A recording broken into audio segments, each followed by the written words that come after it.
Welcome back, everybody. Welcome back to the Canyon. Welcome back to what was intended to just be an installation of From the Comments. Because recently, ever since I did the hardline chassis, which was not extremely thought out, like I modified stock geometry. I basically did what Rock Pirates does with an interceptor, but I did something to make specific. Why am I doing this? I made something specifically to make a stubby Phoenix. Like, look how short the rear end is. Look how short the front is. Like, we've got no issues here, right? So this was a copy of the existing chassis. It's not LCG. It doesn't have a kicked skid. It doesn't do any of that. It gave me shock positions, and it gave me a place to mount front body mounts to put this on, right? There's not, I mean, I think what it comes down to is there's more custom here than my brain wants to say that there is. Like, I feel like, oh, I didn't do that much. I put it together. So people have asked, like, what is the thought process? How do I do it? Where do I start? Where do I finish? Well, where I start is, you know, there's a Traxxas rail. There's an MST rail. Here's some Element rails. Long story short, like, there's more. That's just the ones that I dug out of the front of the bin. So the truth and the consequence of this is that I've already done this a lot. I've documented some more than others. I mean, this was Eddie. I haven't even disassembled it yet. And you know, I didn't make that one. I Zoku'd that. That's the easy way to do it. So I came out here to do what I did with hardline, which I did a second time and did not document when I built the LCG. Well, not LCG. When I did the same thing as hardline for the Tranquish, but as is the norm around here, I'm trying to build something to fit a body that already exists. So I don't want to change wheelbase. I don't want to change bumper positions. I don't want to do any of that. So I did hardline again. But because we already had a body, I took the factory shock towers and trimmed them down and turned them into body mounts. And then I put the body mounts into positions that I would want, and I gave myself more hole options. And again, I didn't change the geometry. It's not LCG. It doesn't have a kicked skid. The skid position isn't moved because it's got a VFD twin in there. And to move one of those around, look at what's involved in a Zoku RC chassis, where he had to redesign all the plastics to accommodate that 4-degree skid. Because this thing has there's little tabs that come off the servo mount that mount the front of that, and the VFD twin is not small and it is not light. So it's all the factory holes. So, I mean, obviously this is a Phoenix with TRX4 axles, but I don't put that much work into these. You're going to get to see how I get to this. How do I decide where the shock holes are going to go? And why I don't sell these? This has been another question. People will be like, oh, I'd buy this or I'd buy that. Stuff like this. See those holes? See that hole being off from there? And that row's okay. And that one's a little off that way. These are pretty ugly. We're talking spacing off by fractions of a millimeter because I'm too lazy to change the bits. I'm too cheap to buy new drill bits. I'm okay with this. That amount of it's off this way, it's off that way. It doesn't matter to me. But I cannot sell that to someone. The fact that I didn't finish out where this cut is right here. See that little lip right there? It would really bother me. This doesn't bother me at all. I got to use less material. It's in the same way on the front. I don't know if I would sell that to someone. So I've mentioned it in comments, and I'll mention it in this video for anyone who is drawn in by the LCG stuff or the build your own chassis stuff, because these aren't LCGs. These are interceptor basically akin to what Rock Pirates does with the Interceptor, where we're just adding adjustable towers to a chassis. And this one, it saves a little bit of weight.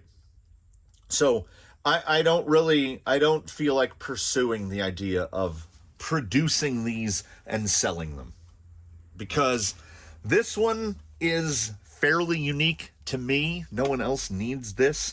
If this body didn't have holes in it, I could just as easily have just mounted much how Hardline's body mounts are. Just put 4 of them on there, get a new body.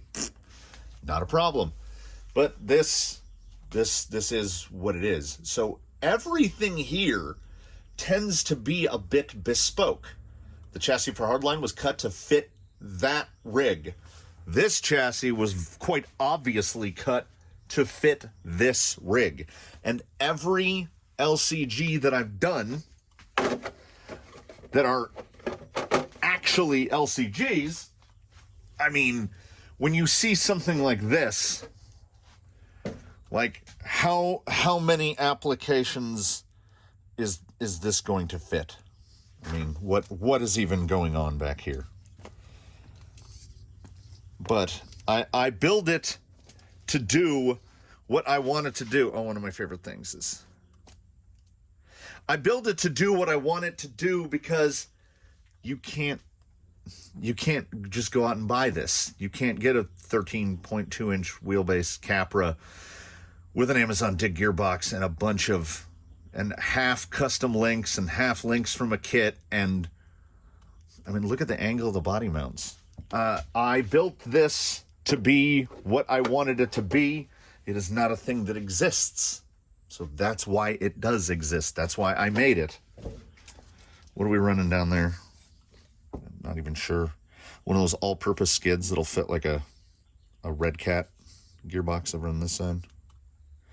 Yeah, so that's why we don't produce things. So when I am going to illustrate what I do, what the process is to make one of these, and it won't be what I did for Hardline. I think I covered it reasonably well in the first installation of that, second installation of that, when I found out that the Interceptor wasn't going to work and I was going to have to do something to accommodate. This one is going to be a bit more, let's call it in between. I'm shooting for a target in between what you see with Zoidberg or Blue Sky High or any of those, a little more wild stuff. And then you've got Hardline and Tranquish and stuff where it's just adapt stock pieces, give me more shock positions, maybe potentially give me some more link mounting positions. So this build will be going all for it. Like, we are going to use most of the stock plastics, as many stock plastics as I possibly can. I just don't want to fill it up with all just spacers. And it is where we are going to get to this is the potential point of contention. This will be something where you love it or you hate it, because I look through the rigs and you saw all those rails, and right above me, if I point up here, it goes Zoidberg, Blue Sky High, Argentum, LCG, LCG, LCG. If you go across the top row in Garage A, the only rig that could be fitted would be Lil Fella. And I don't think I'm going to build a 240 millimeter wheelbase LCG right now. Next tier down, nothing. When you get to the newer garage, so you've got Baseline, who has to be Baseline so he stays on C channels. Eddie is Zokud. Jake the Snake has an LCG. Buffalo Bill is supposed to stay in the spirit of a trail truck, so he's got C channel rails and he's going to stay on those C channel rails. You've got the Tranquish, which is already done. You've got Yella, that's on a carbon fiber chassis. And you've got the Colonel, which is on a carbon fiber chassis. So we have run out of rigs. Doodlebug. Doodlebug is on a custom chassis that just happened to be made out of a 10.3 chassis. So as I'm going through the racks, there's only one rig that could really benefit. And it's this guy. It is Gate Rover. Because he is on element rails. And if you take a pair of element rails and you press them against each other, that's how much separation we're talking about. It's under 1/2 inch. So it's not a problem to bend a flat rail to meet the front and rear and accommodate the skid in the middle.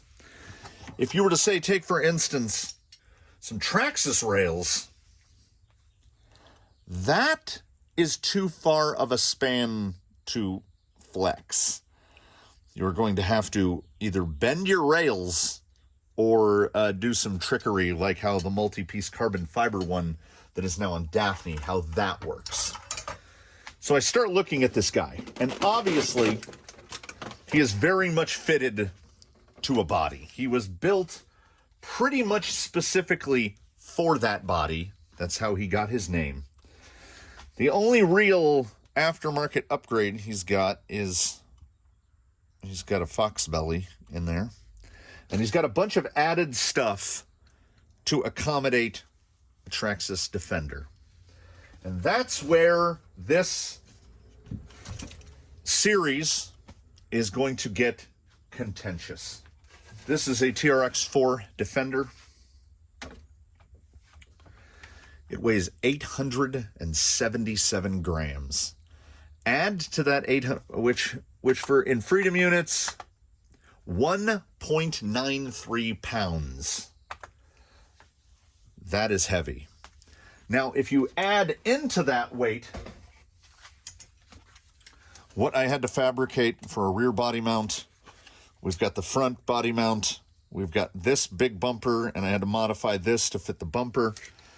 We've got this whole contraption back here to get the rear bumper to clear. If you add all that in, we're easily at 1 kilo for the body. We're at 1,000 grams, no problem.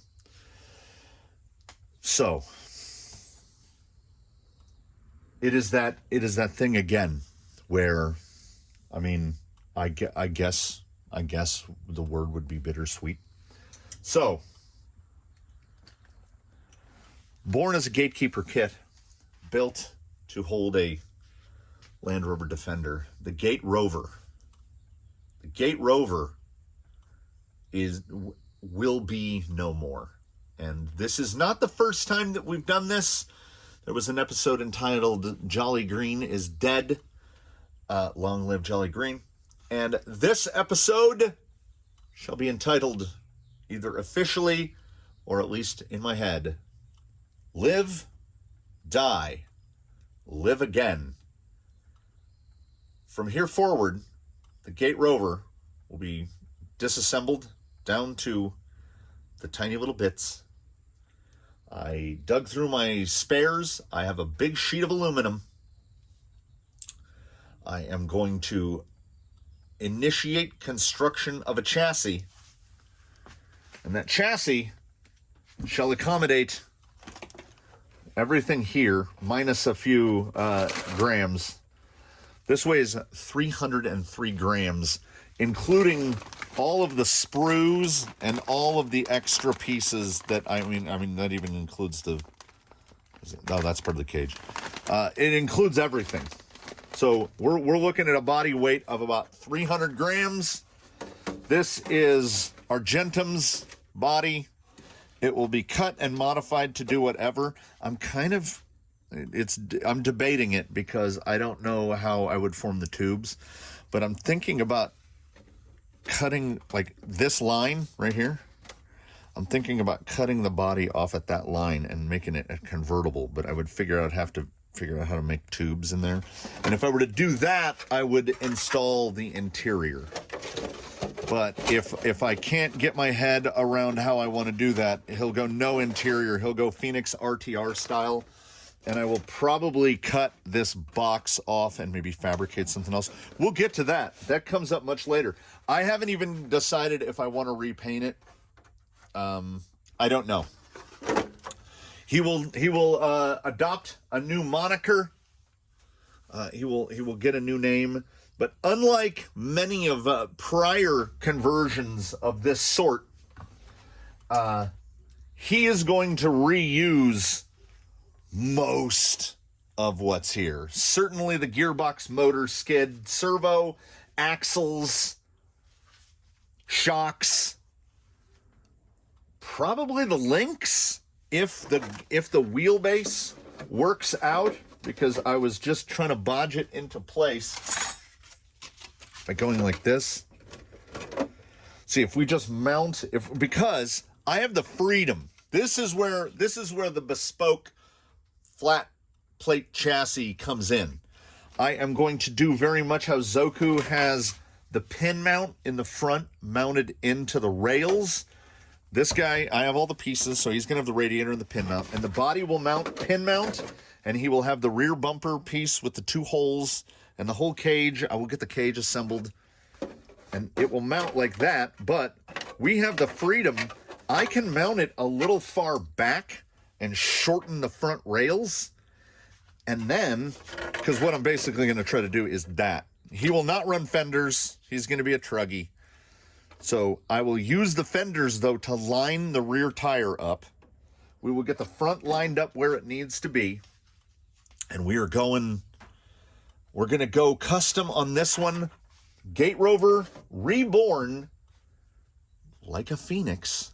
Kind of goes together like that. He is going to be rebuilt to accommodate a phoenix body. And then we will name him accordingly. The spirit of Gate Rover, the ghost of Gate Rover, the gate ghost. Ghost Rover. Oh, did I just do it? Is it Ghost Rover? We're going to do that thing, everybody. We're going to go into this mode, and we're going to pull him down. So before we get to that, when I pick this up, it's obscene. Sacrifices for vanity. But this thought process did not start with just the comments. It did not start yesterday or today. This began during that fateful Wheelin' Wednesday, where the Gate Rover was put head-to-head against Ironsides the Defender and just absolutely got the snot knocked out of him. It was at that point I decided, we've got a couple rigs here that make some sacrifices for vanity. But that doesn't mean we can't do better. And then to all of you out there who requested a more thorough process on how I do these, well, you're going to get it. And for those who are long-standing fans of the Gate Rover, that body is not going to get touched. The body, the bumpers, all the custom bits that made him are going to go up into a bin, the Gate Rover bin. And there is every chance in the world that at some point he will be revived, because I do love this body. I guess this platform is not the platform for it. We'll figure something out. Do you know how much Vanquish I have? Do you know how much Vanquish plastic I have? He could end up coming back as Pro Rover, where I just take, there's stock Vanquish chassis right over there. I have enough. I mean, there's stock Vanquish chassis right over there. We could very well rebuild him as something else. We never rule it out. NERD. No one ever really dies. I've got radios, I've got servos, I've got motors. You know what would be great for this guy? You know what just occurred to me? Let's find a motor on axle setup, and would I have to use a Danchi Ridge Rock? I don't really want to use a Danchi Ridge Rock. Let's build a motor on axle Defender. That's the kind of dumb I like. He bids you a fond farewell. He will die. He will live. He has lived. He will die. And he will live again. Let's do that thing.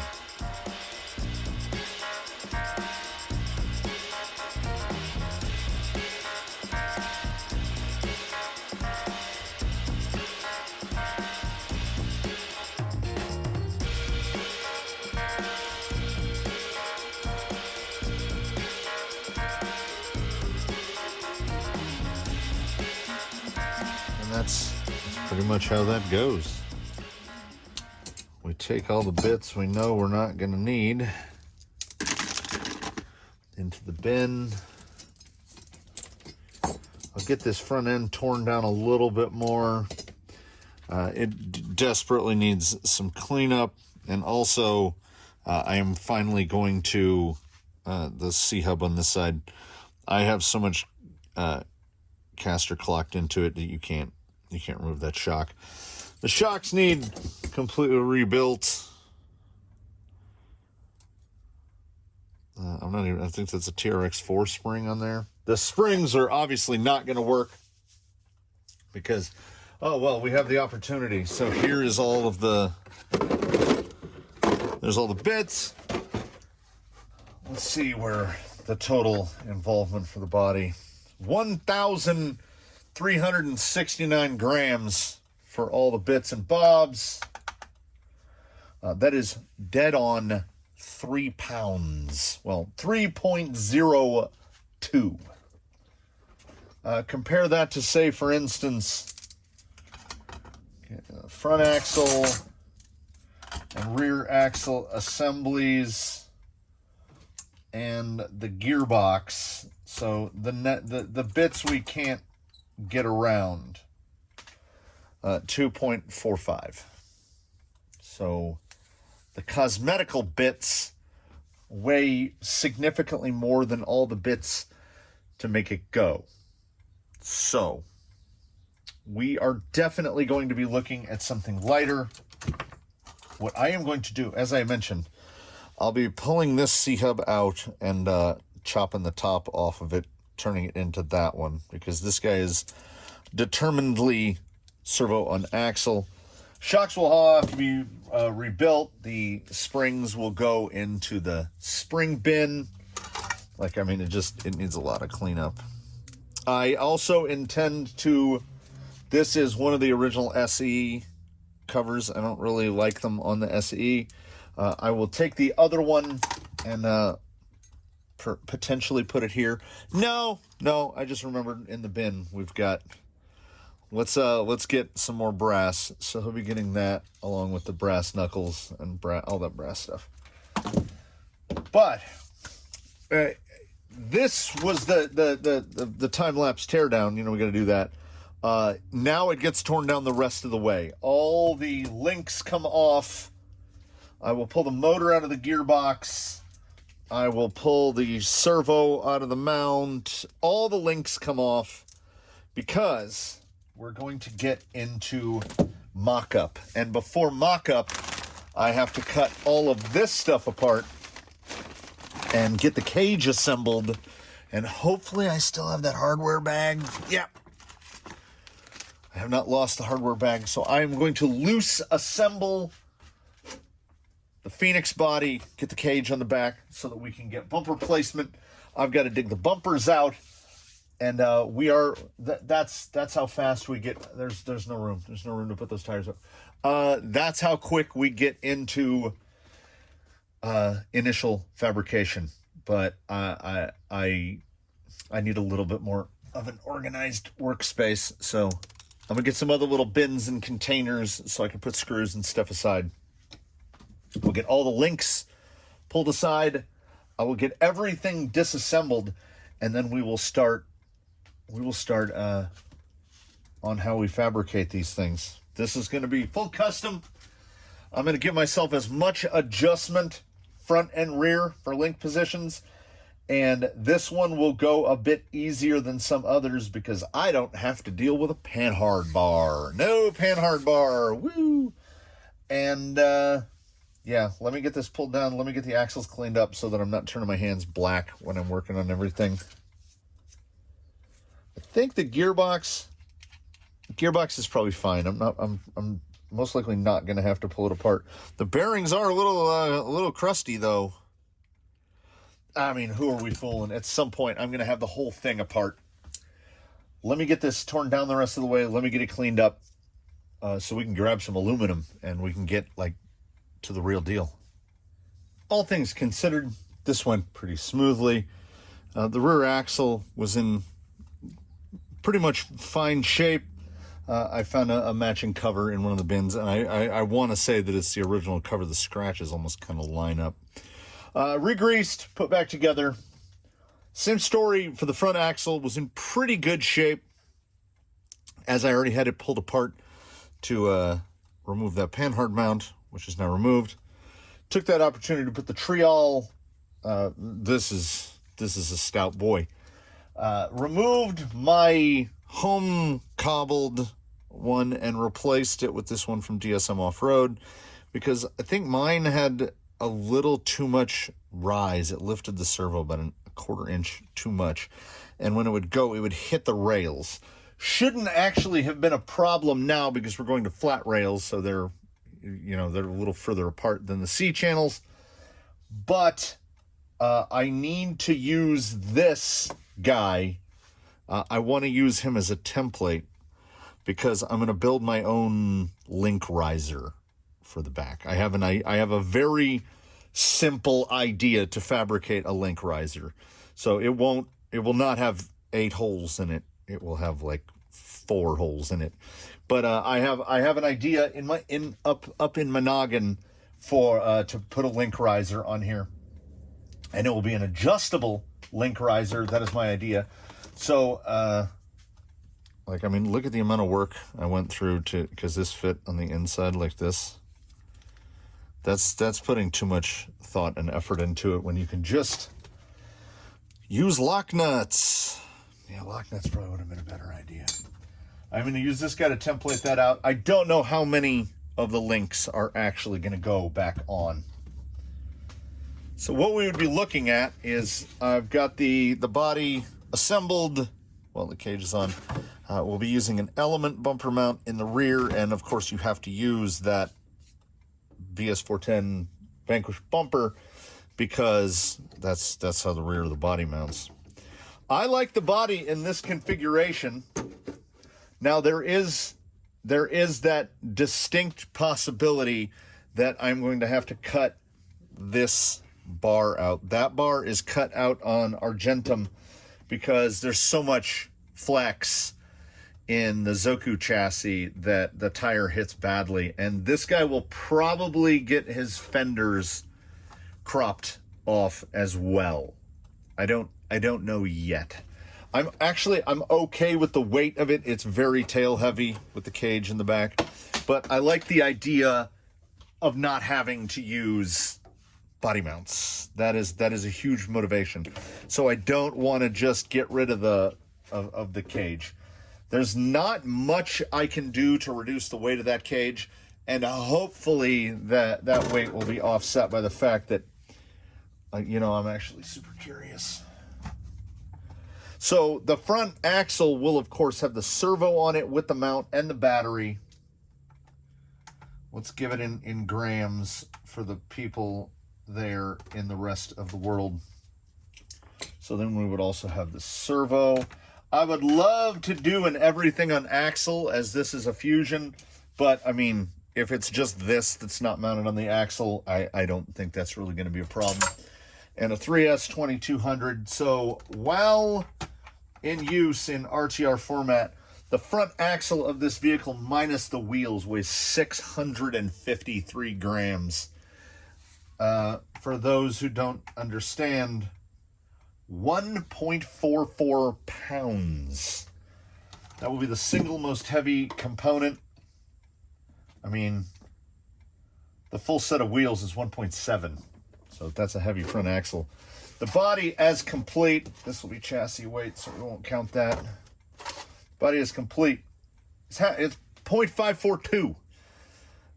Now, if I do decide to do the roof, to chop the roof, which I'm really thinking about, just follow these panel lines. Zip. I would have to cage it somehow on the inside, and that is something I have never done. But when we're in situations like this, it seems a prime opportunity to do stuff that we've never done. The gears inside here are... There's no need to even pull that apart. So when I look at potential spots to get rid of weight, because I want to get this guy's... The goal of this is to get the sprung to unsprung ratio like wild.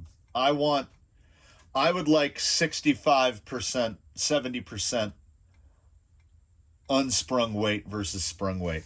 And we don't have that much to overcome here. Half a pound, 8-ounce body. But always in the back of our mind is the fact that this weighs like 3 ounces painted. Now this is painted, and I can leave it just like that. It won't get any heavier. There's not going to be a lot of opportunities to shave sprung weight other than going to some sort of really pancakey small outrunner to drop down the weight of the Fusion. But we're committed to the Fusion. Pretty much everything in this blue guy over here is going back on. At the very least, the rod ends. If I have to do custom links, I think these are TRX4 Defender. Can we tell where the drive shaft was rubbing?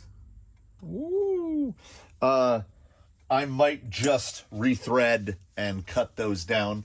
Or we can fabricate new ones. We can do Delrin uppers.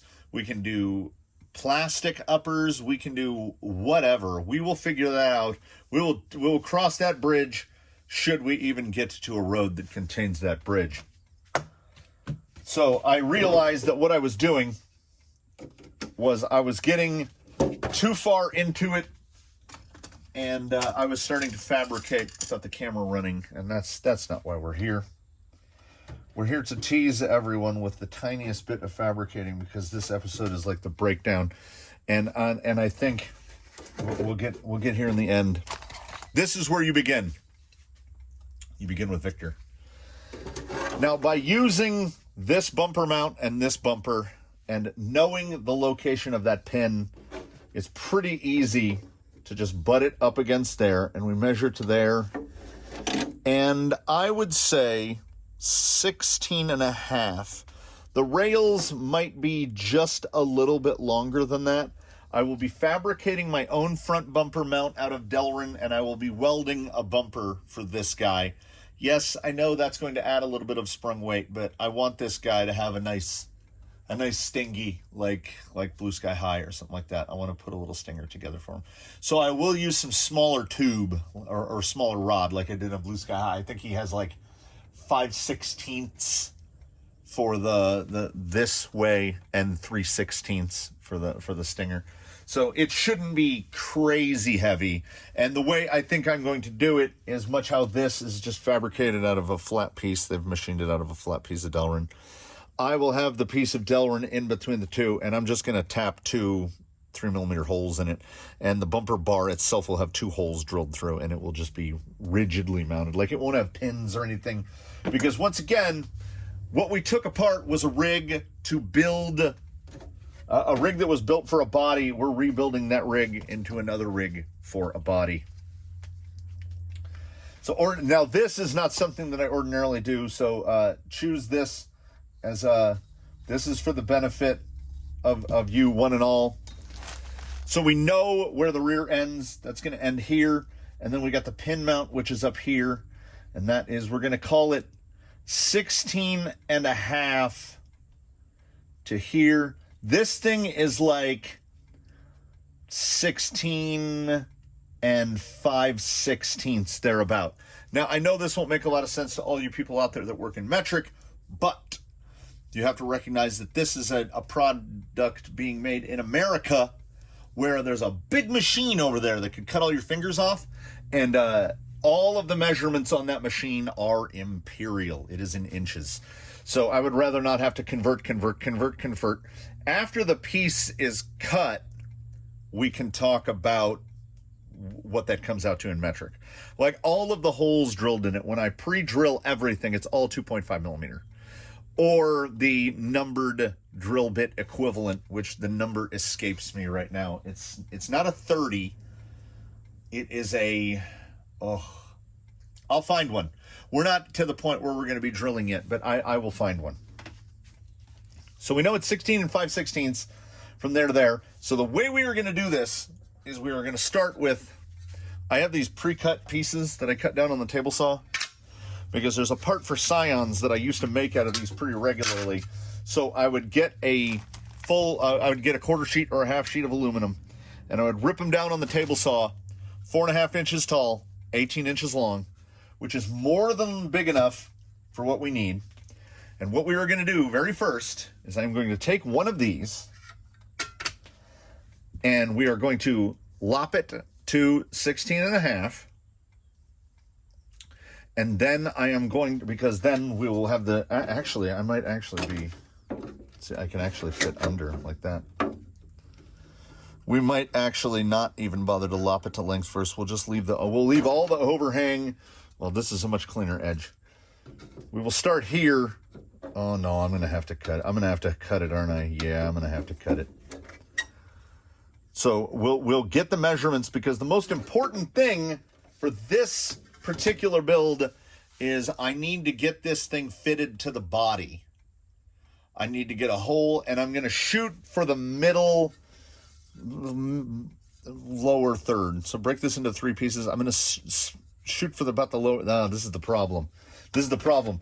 This is where I got to start again, and I got to put some mind force on it, because how high up do the towers need to go? Pretty high. How far down does the drop need to go to clear the axles? Probably not that far. Oh, it's much easier if you use the opposite side. If you're copying holes, use them outside facing out like that so that they're clear. So yeah, the chassis rails are going to be very similar in length. So then what I would do in a situation like this is I would mock this up like this. But see how far down that is below the chassis? I want to have this really dropped, and the chassis, I want the chassis rail way up there like that. Probably actually even higher. Because I want to build this thing to flex as much as possible. Yeah, so actually that's pretty close. So what I'm going to shoot for is for the bottom of the chassis rail to be pretty much level with the bottom of the body. So I want to get this to sit as low as possible, which is why we're probably going to end up having to crop the front fenders off. And this is a process, and this is going to take some time. And before I delve any further into it, I want to isolate that episode. So the next installment of this is going to have the proper, the step-by-step fabrication. Just know this, at the end of this, whatever this, is this a new, it came from the workbench? I don't know. We'll find out in the edit, and you'll know in the thumbnail at the same time that I do. You want to build a full chassis for something like this, an LCG chassis. Are we going to kick the skid? We're probably going to kick the skid a little bit. I have an idea about that, because this has to kick, and I'm probably going to wedge it back the other way so that the gearbox sits level in a kicked skid. And we might go aggressive. There's no reason not to cheat. Are we going to move the skid forward a little bit, shorten up the front drive shaft? I don't see why we wouldn't, as here is the rear, and look how long the front drive shaft is. Like, we have a lot of room to work with there. I can move the skid forward an inch and a half, really get some better breakover out of it. Are we going to do some bent rear links? We might. This is a borderline scratch build to fit this. I'm not going to be reusing a lot of stuff from a lot of things. So this is probably going to go, I see 5-6 parts of this. I see 3 or 4 parts of this before we ever put power to it. So settle in for the long haul on this one, everybody. We're going to build this thing. We're going to, and to me, it's in my head now as Ghost Rover. Follow along as we build the Ghost Rover, and we'll get into some of the nonsensical suspension theory that exists in my mind, particularly with regards to the placement of link mounts and shock mounts. That'll be fun. And I'm starting with the, like I say, 4.5 inches tall. Figure to build your own flat plate chassis, you need a piece of aluminum of about 18 by, you could get away with 18 by 6, which, what is that in the metrics? Say 450 millimeters by 150 millimeters. But if you'll, I don't think you will ever, unless you're building a 6x, you're never going to need longer than that, about 450 millimeters. Now, if you can have more this way, that will give you room to goof around. Because sometimes I will build a tower that goes all the way up to the inside of the hood, because then that allows you to do things like put on 100 millimeter shocks, 120 millimeter shocks, but it will still sit at the level as if it had 90s, and then you can just droop the hell out of it. But also, if you have the tower come down far enough, you can do 20 millimeters worth vertically worth of shock mounting holes and run 90s, 100s, 110s, 120s, all the way down to 80s. So you can build a chassis that has a lot of versatility, because thinking it out on the bench, I have a shock that I want to build it for. I want to build it for this shock. These are 90s. Now, you've got some room, you've got some adjustment. You can put a longer eye on there and drop it down a little, get to like maybe a 105. I've also got that whole bin full of incisions that have been pulled off of stuff. I've got the 80s that came off of Bill. I've got the 96s that came off of Eddie. I've got other shocks beyond that. I've got, I think I've got some Desert Lizards. I've got some Associateds, not crawler shocks, but Associated shocks. So the shocks are not set. I do like those factory teams. I would prefer to use those if at all possible. So the idea in my head is that I'm going to build this for a 90 millimeter shock, which on a straight axle means I need some higher shock positions. We're gonna load this one down with shock positions. You'll notice if you think way back to the beginning of this, some of the chassis I've done will have like 6 shock holes, 9 shock holes. Once you have an idea of what you know need be done on that chassis, you don't need so many holes. Like, I'm going to do the same foolhardy thing that I always do, which is attempt to build this as a one and done. Like this is, we're going to try to do one iteration, when virtually every other chassis in here, Zoidberg is on like his 3rd iteration, Blue Sky High is on his 2nd. I've gone through so many different versions of refining and retuning that the fact that I got hardline perfect on the first try is still mind-boggling to me. I did use a lot of Vanquish geometry, so I didn't mess it up too bad. So in this one, that is why these don't go away yet. We use these to determine where holes go, and I need to get that arc. There may indeed be some analog use, where I usually cut a little thin piece of plywood and mess with link mount positions from there so I can get a better picture of it. You can do the same thing with like foam core if you're worried about. I know aluminum costs a fortune nowadays, so just cutting into aluminum can be daunting. So there's gonna be theory here before blades touch metal, because I want to get it right on the first try, and I would hope that you all out there, if you attempt this yourselves, try to get it on the first try, but don't be bummed out if you don't. I mean, you can cut the chassis, get it done, get it all put together, everything will look perfect, and then the handling won't be what you want it to be. Sometimes that's just how it works. Unless you do a hardline style where you're just adapting this chassis into flat plates and adding some shock towers. That's probably the better way to do it. And I should have I thought I documented it reasonably well in the Hardline series. But this one's going to be more in-depth. I hope you tune in for the rest of it. I thank you for watching this one. I invite you to comment below. If there's stuff I missed, do mention it so that in the comments, so that I can attempt to address it in the next installment of this, to when we get to starting mock-up and starting cutting.